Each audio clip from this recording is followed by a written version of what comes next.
वैराग्याचे भाग्य संत संग हाचे लाग वैराग्याचे भाग्य संत संग हाचे लाग संत कृपेचे दीप करी साधका निष्पाप तोची देव भक्त भेदा भेद नाही जात संत कृपेचे हे दीप करी साधका निष्पाप तुका प्रेमे नाचे गाय गाणियात विरोधी गाय संत कृपेचे हे दीप करी साधका निष्पाप विठोबा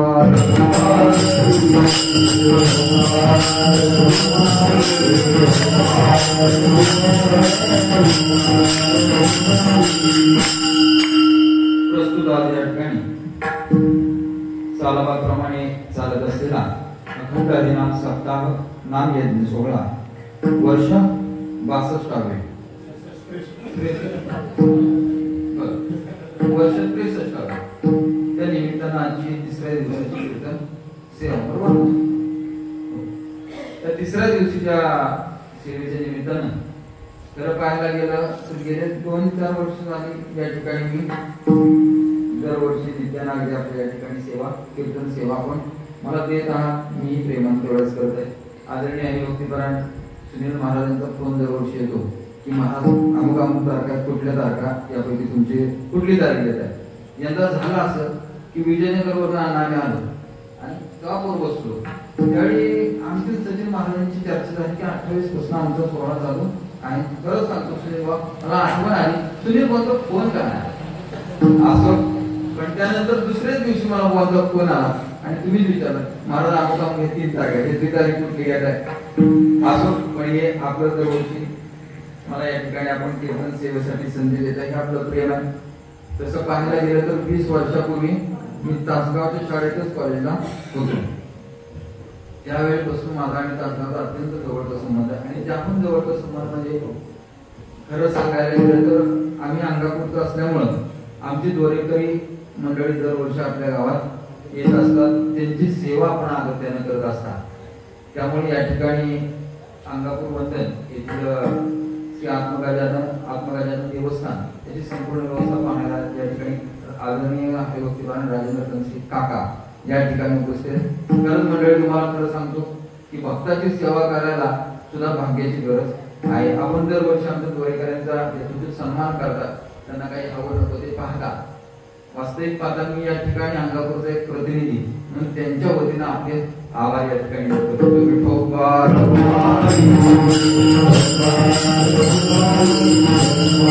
आणि दुसरा मुद्दा म्हणजे माझे वर्गमित्र असलेले आदरणीय हरिभक्तीपरायण या ठिकाणी सुनीलराव काटे पाटील उपस्थित आहेत. तसेच त्याच पद्धतीनं आपल्या गावचा एक चेहरा असलेले अत्यंत युवा उद्योजक आमचे परमित्र असलेले आदरणीय पत्रकार श्री राहुलजी काटे या ठिकाणी उपस्थित आहेत.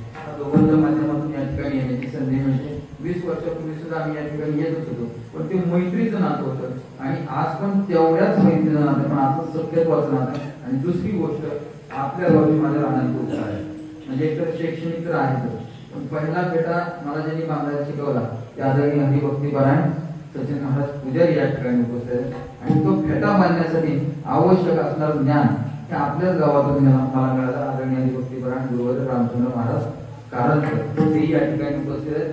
सर्वांच्या चरणावर नमस्कार करतो. या कार्यक्रमाच्या निमित्तानं या ठिकाणी उपस्थित असलेले आमचे सुलके महाराज या ठिकाणी उपस्थित आहेत. त्यांच्या चरणावर नमस्कार करतो. आमचे सुधार महाराज या ठिकाणी उपस्थित आहेत. त्यांच्या चरणावर नमस्कार करतो. आदरणीय पंचप्रसिद्धी सर्व महाराज मंडळी या ठिकाणी उपस्थित आहेत. त्याचबरोबर आमचे आप्पा महाराज या ठिकाणी उपस्थित आहेत. आमचे कौस्तुभ महाराज अत्यंत सुंदर प्रयत्न आपण गेले 2-3 दिवस ऐकत आहात. ते कौस्तुभ महाराज या ठिकाणी उपस्थित. त्यांच्या चरणावर नमस्कार करतो. आमच्या अण्णा या ठिकाणी उपस्थित आहेत. त्यांच्या चरणावर नमस्कार ठेवतो. आणि या सर्वांचे चित्रीकरण करण्यासाठी जे इथे उपस्थित आहेत ते आमचे राहुलजी काटे या ठिकाणी त्यांच्याही चरणावर नमस्कार ठेवतो. विठोबा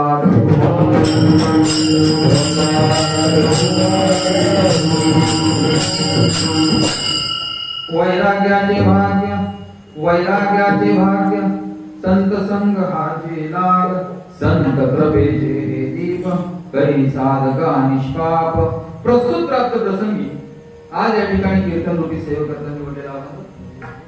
जगामध्ये जगद्गुरु संत श्रेष्ठ श्रीमंत श्री श्री तुकाराम महाराजांचा 4 चरणाचा अत्यंत अलौकिक असा अभंग. या अभंगाच्या माध्यमातून तुकोबाराय सांगतात, संत संगतीमुळे आमच्या जीवनात कोणता बदल झाला, किंबहुना आमच्या जीवनामध्ये संत संगती प्राप्त झाल्यानं कोणत्या भाग्याची प्राप्ती आम्हाला झाली त्याचं वर्णन तुकोबाराय करतात. वैराग्याचे भाग्य तुकोबाराय सांगतात, आमच्या जीवनात आम्हाला संत संगती प्राप्त झाली आणि आमचं कोणतं भाग्य मला आलं, वैराग्याचे भाग. आमच्या जीवनात आम्हाला वैराग्याची प्राप्ती झाली, किंबहुना नुसती वैराग्याची प्राप्ती झाली नाही, तर त्या संतांनी आमच्यावर कृपा अशी केली की करी साधका निष्पाप आम्हाला निष्पाप बनवण्याचं कार्य हे संत म्हणतात. बर एकदा का निष्पाप बनलं की तुकोबाराय म्हणतात, तोच देवभक्त. कोण?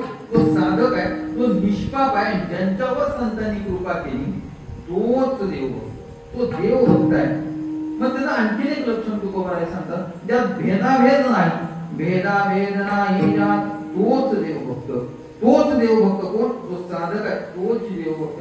आणि सगळ्यात महत्वाचं, ज्याला वैराग्याची प्राप्ती झाली तोच देवभक्त, त्याच्यावर संतांनी कृपा केली तोच देवभक्त. आणि अशा देवभक्ताच्या, अशा साधकाच्या, अशा संत महात्म्यांच्या संगतीत तुकोबाराय सांगतात, आम्हाला प्रेमानं तुका प्रेमे नाचे. तुकोबाराय सांगतात, आम्हाला अशा संतांच्या, अशा साधकांच्या, अशा भक्तांच्या संगतीत आम्हाला प्रेमानं नाचू वाटतं, आम्हाला त्यांच्याबरोबर गाऊ वाटतं. गाऊ वाटतं म्हणजे इतकं आम्हाला गाणं आवडतं, इतकं गाणं आवडतं की आम्ही त्यांच्या गाण्यात अक्षरशः विरून जातो. म्हणजेच काय होतं, तर देहभान विसरून जातो. विठोबा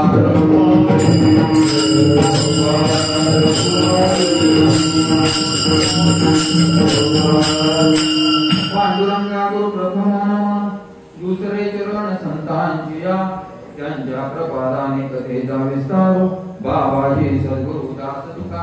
प्रस्तुत प्राप्त प्रसंगी त्या ठिकाणी तुकोबाराय अभंगाच्या माध्यमातून तुम्हाला संगतीचं महात्म्य सांगतात. कशाचं महात्म्य सांगतात? संगतीचं महात्म्य सांगतात. वास्तविक तसं पाहायला गेलं तर तुम्ही आम्ही सर्वजण खेळ जन्माला मंडळी आहोत. म्हणजे आपल्या जीवनात वाडा भावकी ह्या अविभाज्य घटक आहेत. बरोबर की नाही? वाडा भावकी किंवा आसपासची मित्रमंडळी हे अविभाज्य घटक आहेत. पण मला खरं सांगा, आपल्या समाजामध्ये, आपल्या भावकीमध्ये, आपल्या वाड्यामध्ये आपल्या पोराला गुटख्याचं, तंबाखूचं, दारूचं, बिडीचं, सिगारेटचं व्यसन लावणाऱ्यांची संख्या कमी आहे का? हो म्हणा किंवा नाही म्हणा, तुमच्या हो किंवा नाहीवरच माझं लक्ष केलं.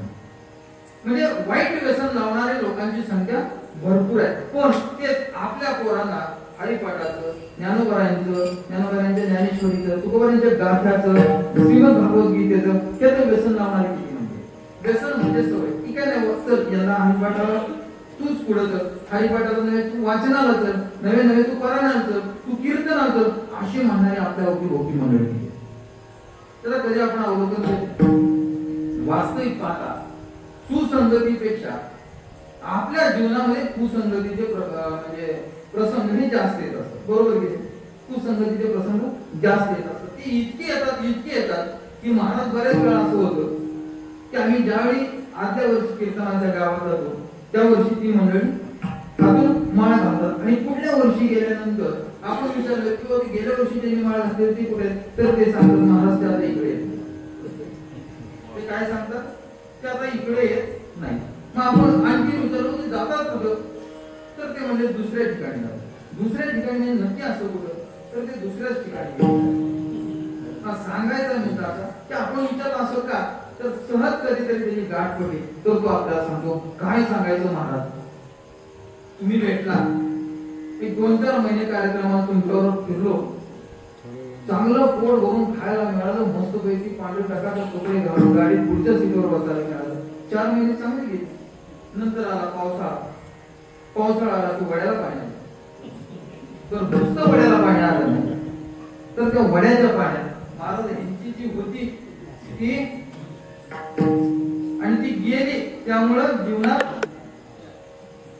मला सांगायचा मुद्दा माझा संपला की आपल्या जीवनामध्ये आपल्या सत्संगतीचं प्रमाण की आपल्या जीवनात सत्संगतीपेक्षा कुसंगतीचं प्रमाण जास्त. साधं सांगतो त्याही पुढे जाऊ. त्या जगताच्या पाठीवरती अनेक उंच इमारती आहेत की नाही? अनेक उंच इमारती आहेत, 100 मजली इमारती आहेत. पण त्या 100 मजल्याच्या इमारतीला जर पाया नसेल तर उपयोग आहे का? त्या इमारतीचा उपयोग नाही. तसं आपल्या जीवनामध्ये अनेक संप्रदाय आपल्याला महाराज रोज नित्याने दिसतात, रोज नवीन संप्रदाय आपल्याला.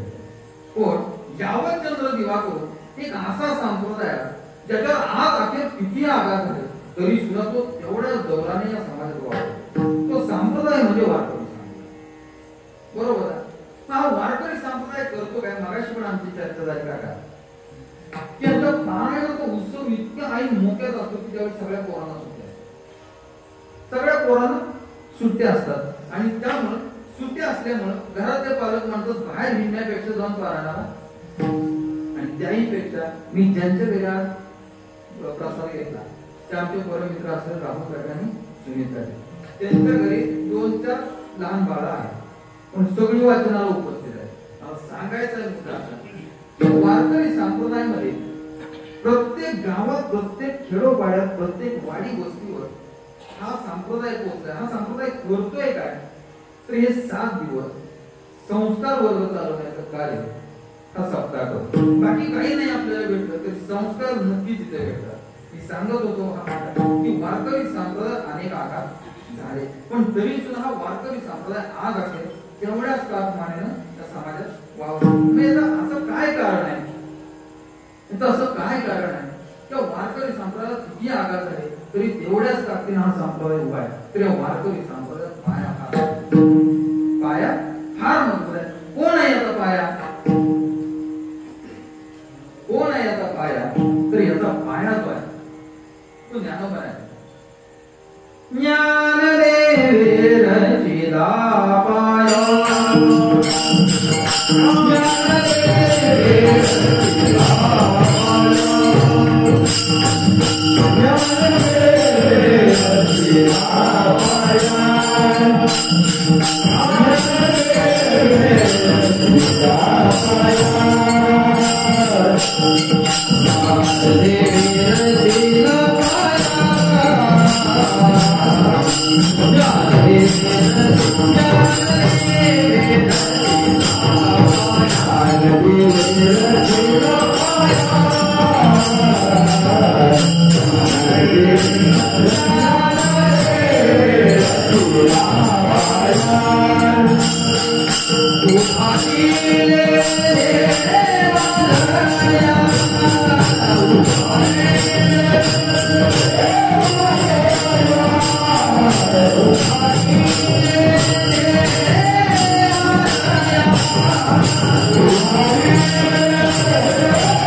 वारकरी संप्रदाय अनेक आघात आले तरी सुद्धा हा वारकरी संप्रदाय तेवढ्याच ताटमानेने समाजामध्ये व्हावा.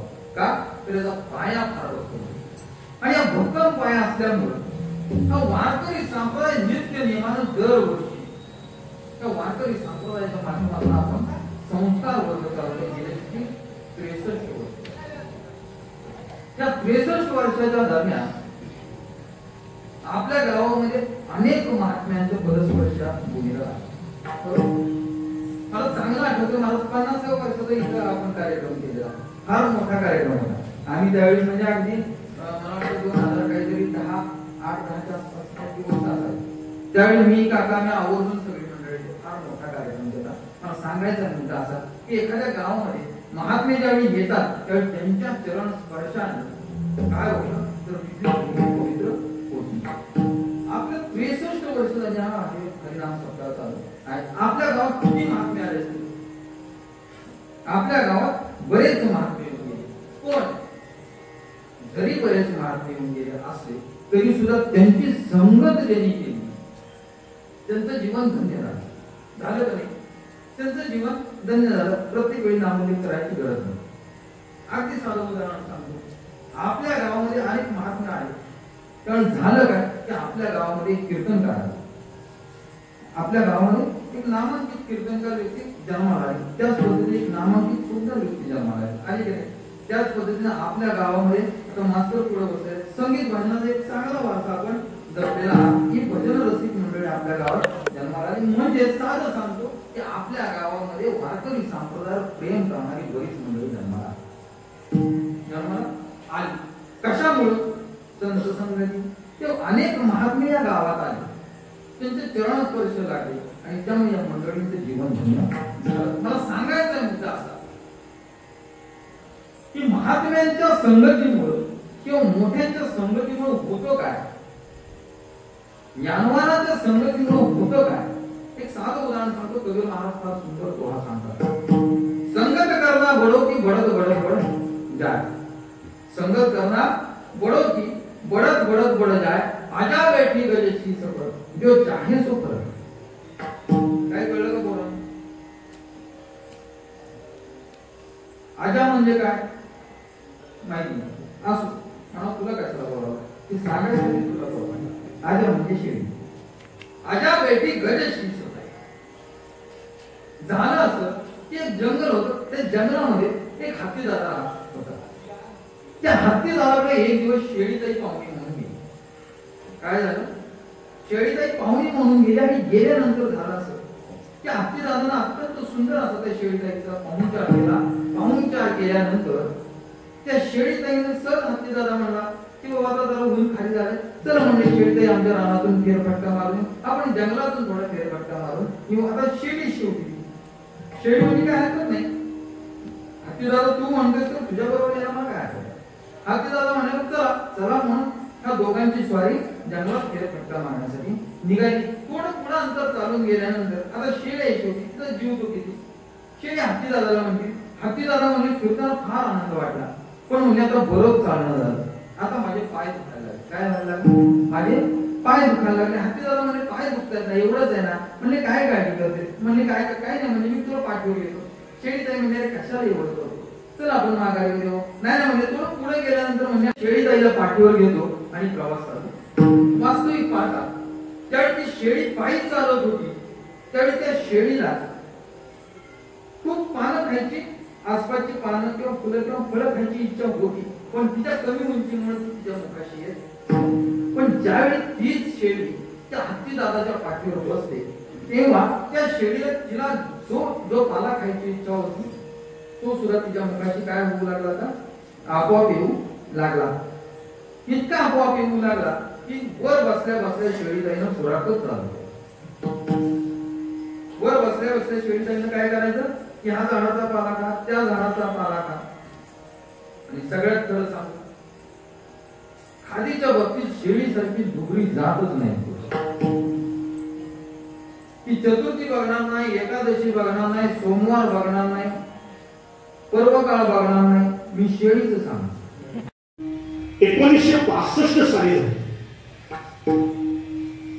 चैतन्य सद्गुरू आबासाहेबांनी ज्यावेळेला सामुदायिक ग्रंथराज ज्ञानेश्वरी पारायण सोहळ्याचा संकल्प केला, 108 ज्ञानेश्वरी पारायण सोहळा करण्याचा अवंत मानस. आणि त्या 108 ज्ञानेश्वरी पारायण सोहळ्याच्या गावांच्या यादीमध्ये सातारा जिल्ह्यातलं एक गाव त्यांनी तीर्थक्षेत्र निवडलं, ते कोलेश्वर. श्री क्षेत्र कोलेश्वरला आम्हाला पारायण केलं. कोलेश्वर मध्ये 1962 साली पहिलं पारायण झालं. त्या पारणाचे साक्षीदार हरिभक्ती कुंभारांना 1962 साली भागातली सगळी मंडळी महाराज त्यावेळेला समाजच्या आज्ञेनं त्या ज्ञानेश्वरी पारायण सोहळ्यामध्ये होती. त्यानंतर या भागामध्ये ज्ञानेश्वरी पारणाची सुरुवात हळूहळू होऊ लागली. निगडीमध्ये सुरुवात झाली, चिंचणे बंदरमध्ये ज्ञानेश्वरी पारायण सुरुवात झाली. 1962 साली म्हणजे सुद्धा पारायण झाल्यानंतर तासगाव क्षेत्रामध्ये पारायण सुरू झालं. दिवाळीच्या महिन्यामध्ये थंडीच्या ज्यावेळेला ऋतू असायचा तर थंडीच्या महिन्यामध्ये ज्ञानेश्वरी पारायण सोहळा सुरू झाला आणि त्या ज्ञानेश्वरी पारायण सोहळ्याची मूर्तीवर वैकुंठ शरीरची पारायण मारुतीवर तासगावकर यांनी त्यांच्या बरोबरचे असणारे सगळे सवंगडी बरोबर घेऊन त्या कालावधीमध्ये त्या ज्ञानेश्वरी पारायणाची सुरुवात त्यावेळी झाली.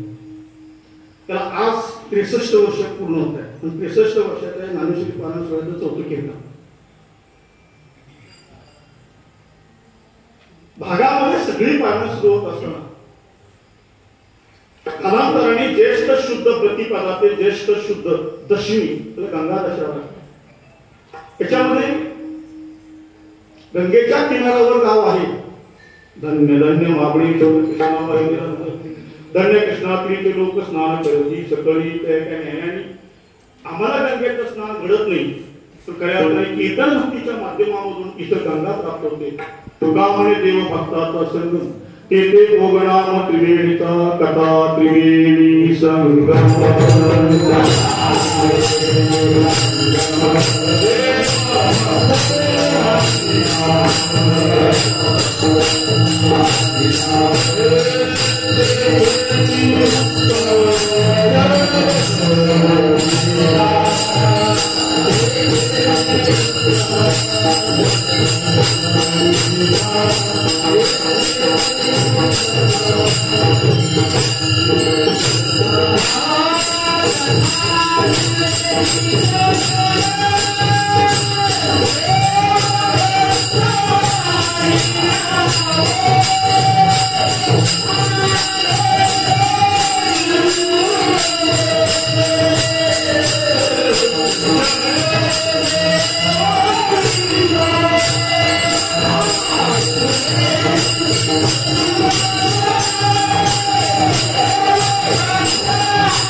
गंगा यमुना सरस्वती हे प्रयाग त्याला प्रयाग म्हणतात.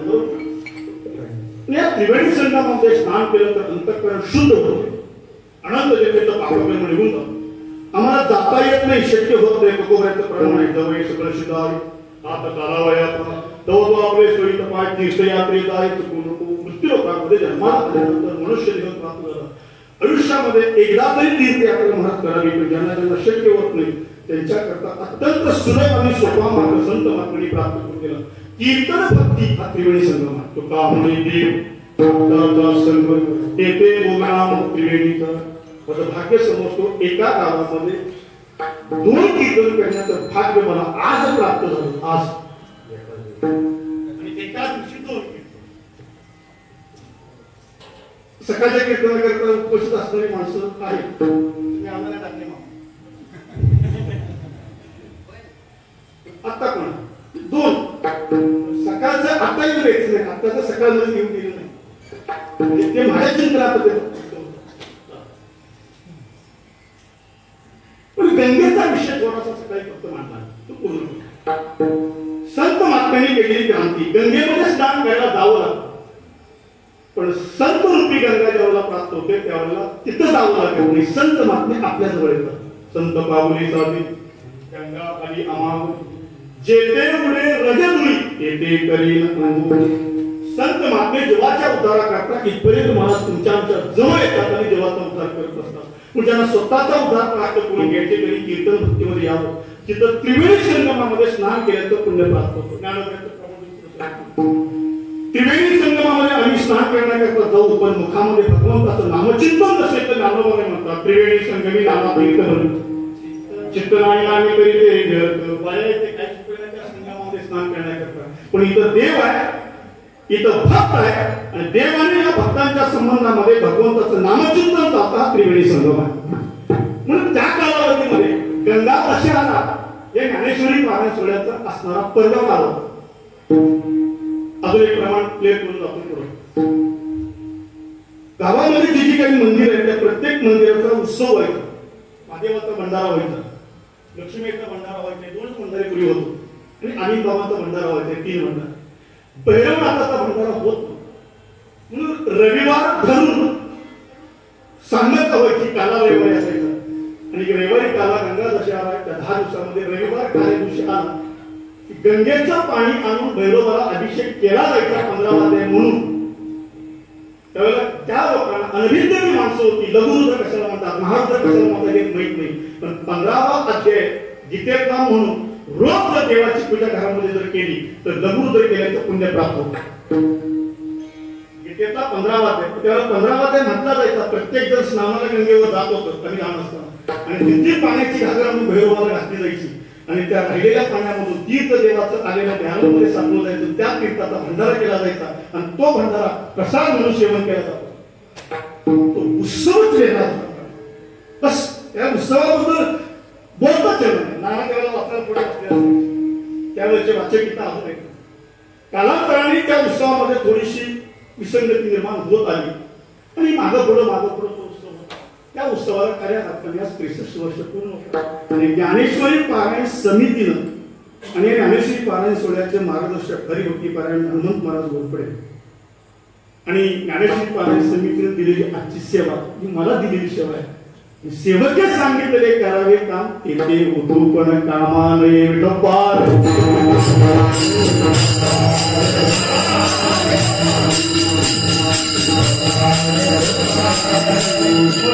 मध्येच का कळलं का नाही विषय नाही तेथे होतो पण कामा आणि एका परंपरेमध्ये जन्माला आलो मग त्या परंपरेचा आविर्भाव सुद्धा मनामध्ये येऊ नये देतात. फक्त सेवा करणं नुसती सेवा करून त्याचा आनंद फार वेळा हा तळमळ आमच्या हरिभक्ती पारायण सुनीलमाच्या अंतःकरणावर हा तळमळ आणि हरिभक्ती पारायण तुमचे संभाजी बाबा त्या दोघांना सहकार्य करणारी जेवढी काही मंडळी असतील त्या सगळ्या मंडळींना शतशः ऋण व्यक्त करू. कोणानं भरलेली लोकी जाणली ती तुकोबणी त्यांना बोलवून घेतो या या या उपाशी म्हणू नका मी यायचं ते माझ्याकडे हे तुमचंच आहे. या विश्वातल्या सगळ्या गोष्टीवर सगळ्यांचा अधिकार आहे हे तत्वज्ञान आम्हाला तथागत गौतम बुद्धांनी दिलं. पाण्यावर आमचा अधिकार आहे, जमिनीवर आमचा अधिकार आहे, झाडावर आमचा अधिकार आहे. तो अधिकार ना करू शकत नाही. माझ्याकडे संपत्ती असते, तुमचा अधिकार आहे. चला या. तुकोबांचं एक सुंदर वाक्य आहे, नाही दुखलो अन्ना पर्यामान जाणारा. या जनतेला मान दिला. उपास्यांचे दुःख उपाशी आहेत ना त्यांचे पोट वर्णन त्यांच्या डोळ्यातले अश्रू पुसण्याचं काम तुकोबांनी केलं. उरून घेतलं सगळं गोडा उघडं केलं म्हणले घेऊन जा. अक्षरशः सगळ्यांनी इतकं नेलं की तुकोबांना मुठभर सुद्धा धान्य राहिलं आणि म्हणून तुकोबांची बायको अण्णांना दशा करून खरंच तिथे त्यावेळेला झाली बघा. म्हणजे स्वतःच्या हातानं जीवन काढून घेतलं. एक अभंगात म्हणतात बरे झाले देवा निघाले बरे या जीवन काढून घेतलं स्वतःच्या हाताने आणि मुठभर धान्य सुद्धा राहिलं नाही. घेऊन जा, नाही उरलं तरी चालेल. काय वृत्ती आहे बघा. कोरोना सारखा महाभयानक आजार आहे आणि गावात एक डॉक्टर आहे आणि महाभयानक आजाराच्या साथीमध्ये फायदा कोणाचा होतो. मी डॉक्टर आहे म्हणून बुद्धिस्ट दचकून बोलू नका. अरे साथीच्या आजारामध्ये डॉक्टरचा फायदा होतो. तिच्या सावकाराच्या मुलाला फायदा झाला असता ना तुकोबांना. आवडच्या सवय पटीनं व्याजानं पैसे लावून वसुली केली असते. तुकोबाई म्हणजे नाही नाही आम्ही तसं करणार नाही. हा माझ्या बहुजन समाजाच्या अश्रू पुसण्यासाठी मी त्या डॉक्टरला जर दातृत्व असेल बघा. एक डॉक्टर असा आहे की आजाराच्या साथीमध्ये सगळ्या लोकांना लुटलं. आवयच्या सवय पैसे घेतले. रेमडेसिवीर 1,500 इंजेक्शन 80,000ला घेतलं. कुणी पिळवणूक केली, व्यापाऱ्यांनी पिळवणूक केली. गोरगरीब ही संधी त्याने डॉक्टरनं आवयच्या सवय पटीनं दर लावून लोकांना लुटलं. आणि दुसरा एक डॉक्टर असा आहे की त्या गावात साथीच्या आजार आलेले आहेत आणि त्या डॉक्टरनं सांगितलं काळजी करू नका, माझ्या दवाखान्यातली औषधं तुमच्यासाठीच आहेत, या. कुठला डॉक्टर श्रेष्ठ? ज्याने लोकांना आवडच्या सवय पटीनं उठलं तो श्रेष्ठ, का ज्यानं स्वतःच औषधाचं जे सगळ्यांसाठी खुलं केलं तो श्रेष्ठ? चांगला पण ज्यानं फुकट दिलं तो चांगला. ते कीर्तनाच्या ह्याने का लागू करत नाही? त्यांच्यावर सर्टिफिकेट असतं. 40,000 रुपये घेतलं, 1 नंबर करतो.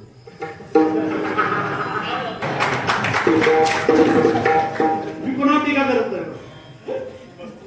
कीर्तनकार होणं लय सोपं आहे, पण सांगणं अवघड आहे.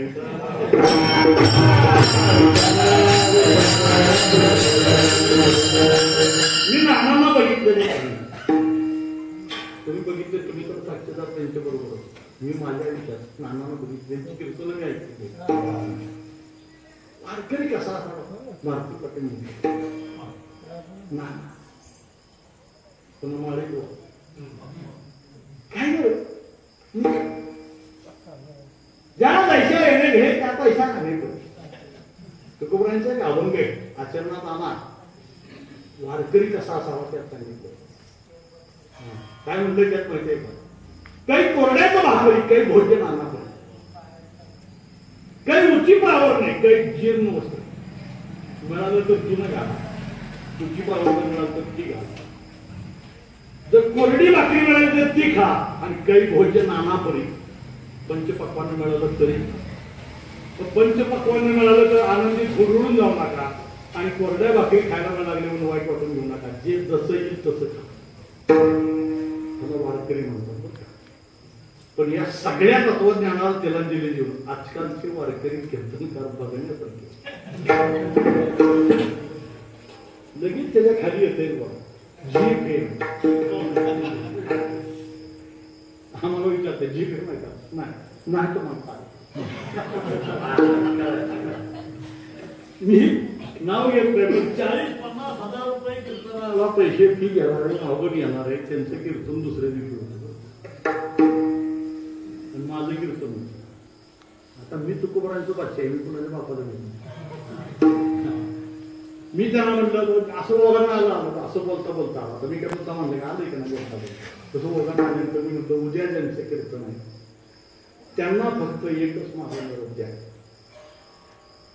ज्ञानोबरांचा पालखी सोहळा आळंदीतून निघाला की पंढरपूर पर्यंत जायपर्यंत कुठं मुक्कामन कुठं विसावे याची यादी द्या. मी गादी उभं नाही राहायचं. विठ्ठल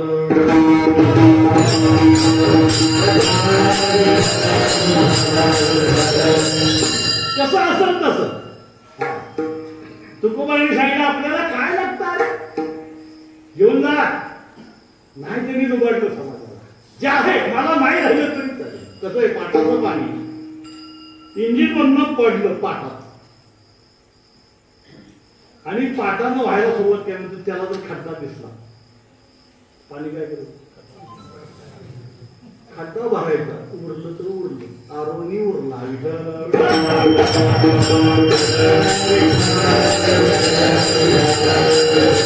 दुसरा तुकोबाईचा दृष्टांत आहे. तुकोबाईला एका पाटलानं ओसाची मुळी दिली, आणि मुळी घेऊन तुकोबाई गेला. आता गावातून येण्याची पोरांनी म्हणून महाराज ऊस देता का?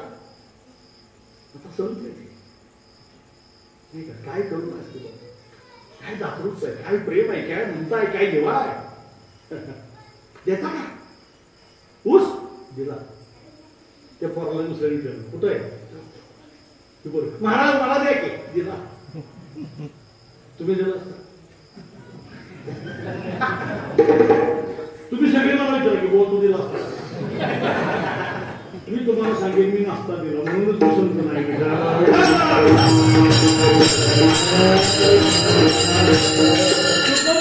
मुळीतला सगळे ऊस घेतले, एकच राहील. वाड्यापर्यंत जायपर्यंत एकच राहिला, आणि एक घेतला ना हात गेले. म्हणजे नारायणा पाहिजे त्याने मुलांना पोर पडत आली. म्हणजे काय ऊस ऊस आणलाय, घेतला ऊस.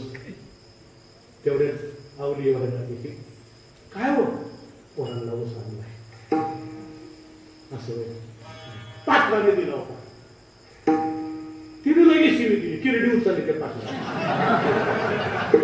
आपल्याला 4 पोरं आहेत दिला 4 तरी द्यायचे का नाही एक दिला सांगा काय म्हणले पाटलाला नको नाव ठेव त्यांनी मुळी करून दिली मुळी आणि बाकीच्या वस्तू आपल्या पोरांमध्ये आपल्या म्हणजे कुठले हे विश्वजी माझी आईशी मती जायची किंबहुना चराचर आपल्यामध्ये हे माझा तुला दिला का नाही हे विठ्ठला तुला दिला का नाही नारायणा तुला नाही भागीरथी तुला नाही मग कुठल्या पोराला आपल्या म्हणजे नाव आपल्या गावातली पोरं गावाची म्हणा म्हणजे आपलं ते बाळ्या दुसऱ्याचं ते करतात ते आपलं असतं आपल्या एखादी माहिती हे बाळू उन्हात खेळू नकोस पाय वाचतील असू दे शेजारचा पिंट्या बी आहे पिंट्या मारू दे आपलं परका भावत नाही संत संगतीचे काय सांगू आपणा पालिके नाही अगं त्या मुलाला दिली ती मुलं आपली म्हणते भया भया भया भया आपली आपली आपली पोरं म्हणजे गावातली आपली म्हणताय म्हणजे काय आता आपलीच आहे गाव माझं आपलं हे जग कोणाचं आपलं म्हणजे सारखं आपलं आपलं आपलं म्हणताय मग एकतरी कशाला आणलाय एकतरी कशाला आणलाय आपल्या पोरांमध्ये असं नाही का आता इथं काय काय कीर्तनकार म्हणतात बायकोनं तुकोबाराच्या पाठीपुरुष मारला त्याचे तुकडे झाले पण पोरांना वाटला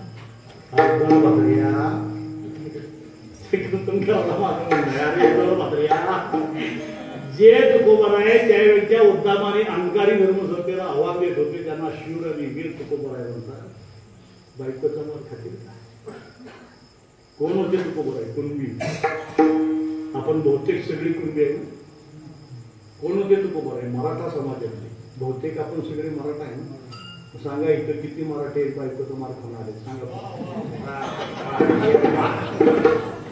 बायकोचा मार खाणारी जगात फक्त एकच